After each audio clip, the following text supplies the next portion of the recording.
to Season 4, Episode 1.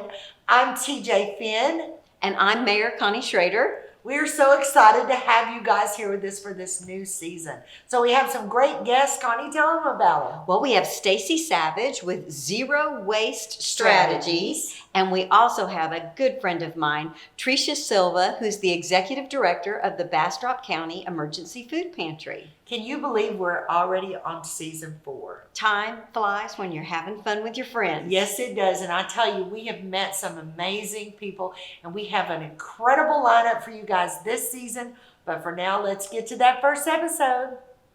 So we're here today with Stacy Savage with Zero Waste Strategies. Welcome to the show, Stacy. Thank you. So, Stacy, you live in the Tahitian area, is that do. correct? Mm-hmm. But a lot of people haven't heard of Zero Waste Strategies. Why don't you give them the basics? Yeah, so Zero Waste Strategies has been around since 2013. We work with businesses, local governments, and nonprofit agencies in order to help them reduce waste for increased revenue, deeper customer loyalty, to really empower their employees, and also to drive a green marketing edge.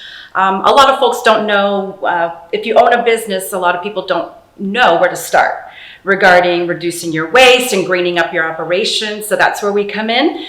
We kind of walk you hand in hand throughout our process in order to reduce waste and to increase recycling, and even do things like food waste diversion. If you have like a cafeteria for your employees, we can keep food waste out of landfill as well. So it really helps drive down the costs of your operations, and it helps boost your green storytelling capacity.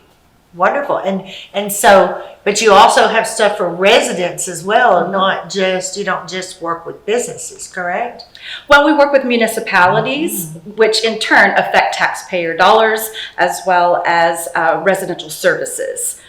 So, you know, here in Bastrop, we've got recycling at the curb, and businesses sometimes recycle on their properties as well. So some of those services are already out there, and it's just working with the local governments to help them either improve upon the current plan or in order or to expand upon what they're doing based on resident demand.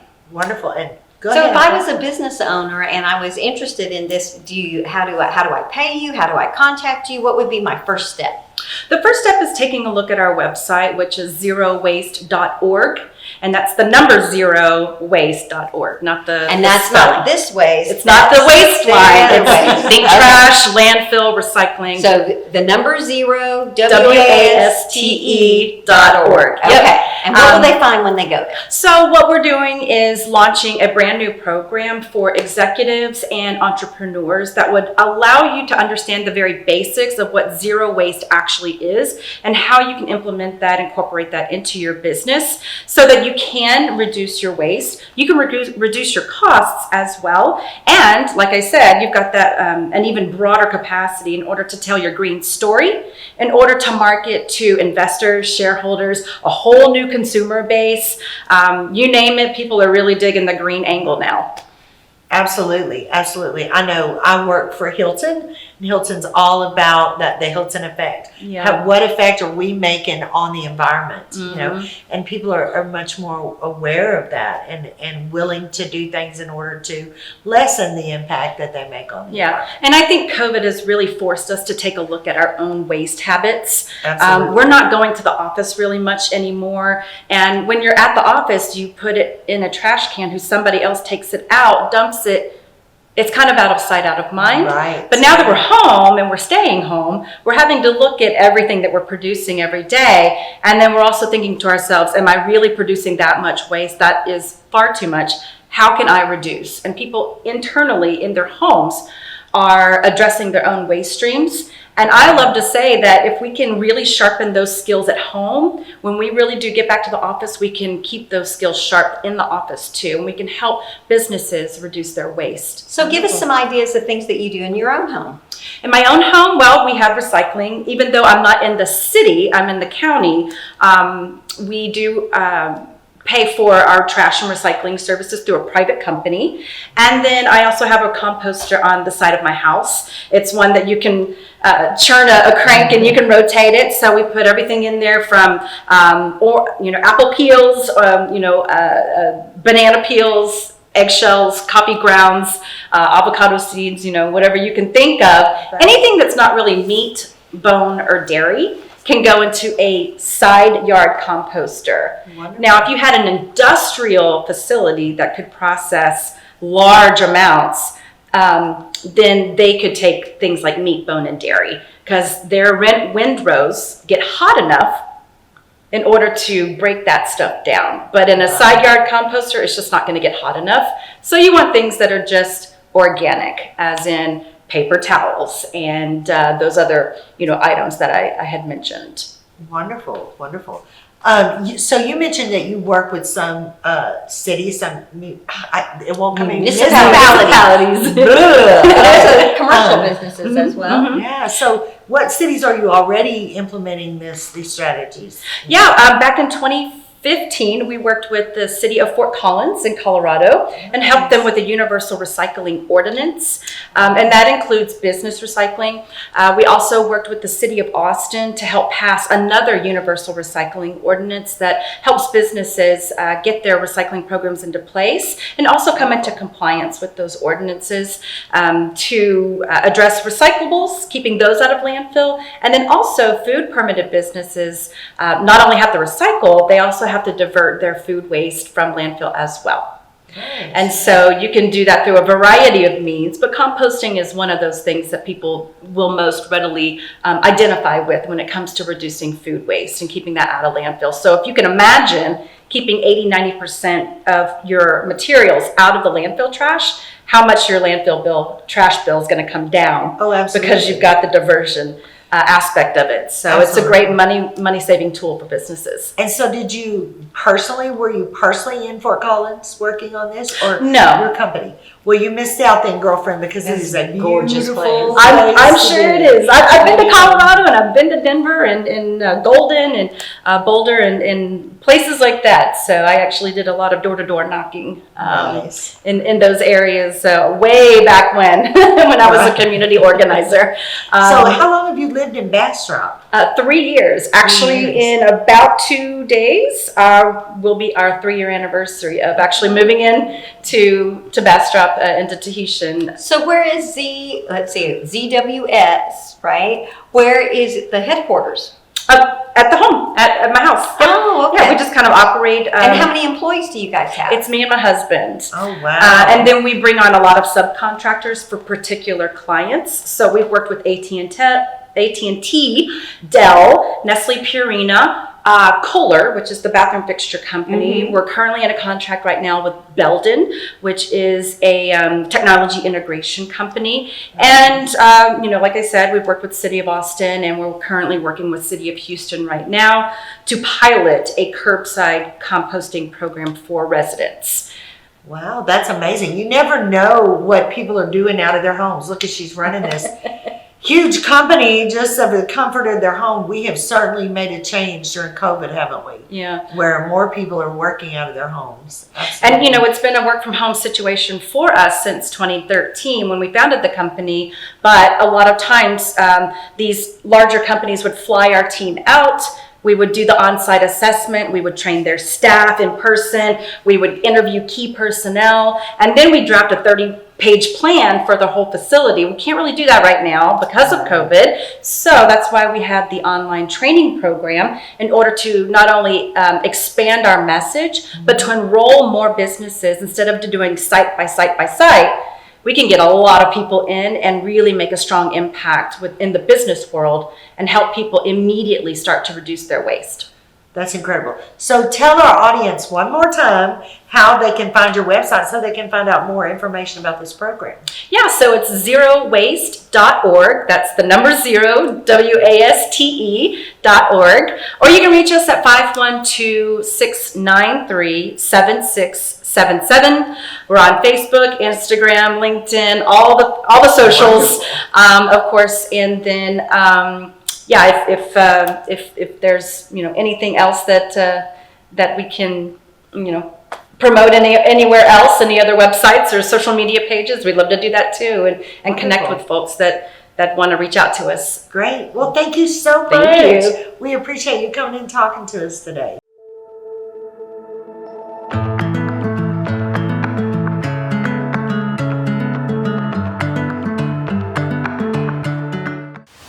2022 Bastrop County Buyers and Builders Convention is now open for vendor registration. This two-day event is held September 17th and 18th at the Bastrop Convention Center. Bastrop County has experienced unprecedented growth and development. If you're part of this booming industry, this is not a show you'll want to miss. Go to our website at thebcboa.com to sign up. Sponsored by the Heart of Texas Chamber and Visit Bastrop. Our next guest is Tricia Silva, who's a dear friend and the Executive Director of Bastrop County Emergency Food Pantry. If you've been in Bastrop for any length of time, you know Tricia. You know everyone, Ms. Silva. You know everyone. Feels like it. So, I know for folks, either people are still enjoying that empty bowl event or they're saying, I missed it. When is it next year? So they can always look for it in March, right? Well, actually, we're going to go back to our regular date. Regularly scheduled, huh? Yes, the last Saturday in February is our regular date. We had to maneuver it a little bit this year, but we will be returning back. I actually had someone call yesterday and say, when is empty bowl? And I had to tell them sadly that it had already happened. Oh, goodness. So, yes. Looking ahead for 2023, last Saturday in February at the convention center.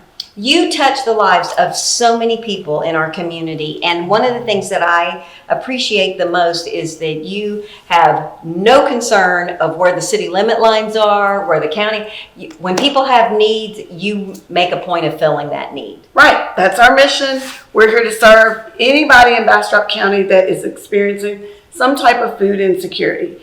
Our emergency program, people can walk in Monday, Wednesday, Friday. We're going to serve them immediately. We offer on the first Thursday of every month services from 4 to 7. And then we have some programs that you can call and make an appointment for on Tuesdays and Thursdays. So yes, if you need us, we are trying to be there to serve you. And you've partnered with the schools. You know my favorite project. Yes, Let's tell about it. Nibbles is our nutrition and backpacks before littles exit the school. We're proud to say that we are currently serving about 250 kids every week with our backpack program. Wow. And that is where, TJ, we send home a bag of groceries that have some items that will help carry them over the weekend, just because the school district has a concern that they might not get what they need because they're not getting breakfast or lunch at school. So these bags of groceries really help that family out. That's an incredible program. And so that's at all of the Bastrop County schools or a certain area? Actually, currently we're serving Red Rock, Lost Pines, Bluebonnet Elementary, Cedar Creek Intermediate, Bastrop Middle School, and I'm missing one campus. Cedar Creek Elementary? Cedar Creek. No, I think it's, there's 6 of them. Oh, I'm sorry, email. I was going to say, is it Emil? I was like, missing one. Yes, it's email. It's right around the corner. That's an incredible program. So if people want to donate to you so you can help keep this amazing program going, how do they do that? Sure. So we're actually able to get the bags for about $5 a bag. And so you can go to our website, www.bastropfoodpantry.org, and go to give, and there are many opportunities where people can give. And I like to let people know that we can take their dollar and stretch it. The majority of our food that we're able to get that we bring into our pantry, we get at 15 cents a pound. So $1 can go a long way at the food pantry. So she's being very polite. So let me put it a different way because I have a slightly different perspective on that. If you're saying, oh my gosh, I have food in my pantry that's about to expire, so I'm going to clean out my pantry and drop it off. While I appreciate the effort behind that, the truth is the $20 bill is going to go a lot farther. Her buying power and being able to leverage that and buying food that's actually nutritional, that's going to be eaten, that works with the other food. I know you take all types of donations, but at the end of the day, it's an organization that I don't think twice about writing a check to because I know she can make my dollar go farther. Yes. I love that. And so even if you have $5 that you can donate, that's really going to make an impact. That could feed a family for a weekend. That's like 60 pounds of food.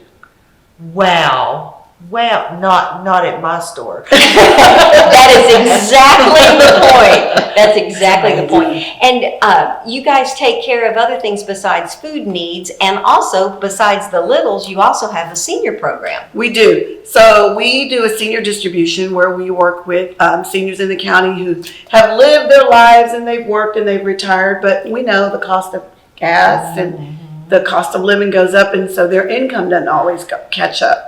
And so what we do is we provide them with ongoing food support by offering a monthly distribution of groceries, as well as some other opportunities where they can come in and shop for protein, dairy items, grain items, fresh produce, and things like that. So that's our brown bag program. And then we really address poverty issues. We help people. Most recently, during the pandemic, we assisted folks with their utilities and rent to the tune of about $50,000 going back into the county through some grant resources that we were able to get. We currently help with the City of Bastrop's Good Neighbor Fund, so we're able to help those residents that are struggling to pay their utility bills. People have donated through their own giving of their extra dollars on their electric bill, and then we're able to take those dollars and help directly impact those citizens in Bastrop. So. I also like that for folks that want to volunteer, there's some companionship and some friendships that are formed right there at the food pantry. That's right. And people need to be on the watch. We're getting ready to launch a new volunteer software that will allow people to be able to go and see all of our volunteer opportunities and just sign up for what works for them and not have to worry about us trying to call and schedule them. So that's going to hopefully launch in the earlier part of April around Volunteer Appreciation Month. We're going to kick it off. And so we're excited because it's going to give people the flexibility to say, I've got an hour, let me go over here and take a shift at the food pantry, delivering or picking up groceries or retail pickups. We do a lot of food rescue too. So people will be able to pick up those opportunities. Okay, now tell them what food rescue is. Yeah, so what we do is we work with local partners who, rather than throw food away, there's nothing wrong with it. Restaurants like Chicken Express, Chick-fil-A, we work with a number of them. They bag that stuff up perfectly and we go and rescue it and put it in our shelves and get it out to families. So a lot of times when you come in, you might see a wonderful cupcake or a nice chicken salad or wrap or a sandwich, and it's because the people in our county care about the people that we're serving, and we're all working together to make that happen. So if the store's closing and it's perfectly good food, there's just no point in letting it go to No, waste. not at all. We don't want it in the landfill, No. and how sad to let it go to waste when Right. someone is in need. Exactly. Absolutely. Exactly. We're That so is happy amazing. for those kinds of partners. Absolutely. That is absolutely amazing. Well, it sounds to me like you are just very well-rounded. We are. And you meet a lot of needs in our community, and that is a big deal. And we are so happy that you're here with us. And you know, programs like yours that are led by mostly volunteers, you struggle sometimes, right? And we all have an hour a week we can give away and say, you know, it makes us feel good about who we are when we give back. So maybe that hour might be a little selfish, and that's okay, to be able to give back to the community. So guys, I really want you to think about this. This is something that anybody can do. I'm sure you can find a job for anyone, right? We can, Right. we can. And like I said, in April, you'll be able to go to our website and just see all the volunteer opportunities that are out there. You currently can look at volunteer opportunities, but you'll be able to actually sign up for them on the spot. Directly on the spot. I Yeah, love that. according to your schedule. So tell them one more time, tell our audience how they can find you on the internet. Sure. So you go to www.bastropfoodpantry.org. That's where you'll find our website with all of our information. You can also follow us on Facebook, YouTube, Twitter, Instagram. There's lots of opportunities to keep up with us. Perfect. Thank you so much for being here. We really appreciate it. Thank you, TJ. Thank you, Mayor Connie. Great to see you. Well, TJ, our first episode is wrapped up. It is. Wow. What's so interesting guest that we had. Did they learn things what maybe we didn't know about waste management And then Trisha, wow, with the things that they do, the what did they call? She called the program with the kids in the schools. Nibbles. Nibbles. What a great program, guys!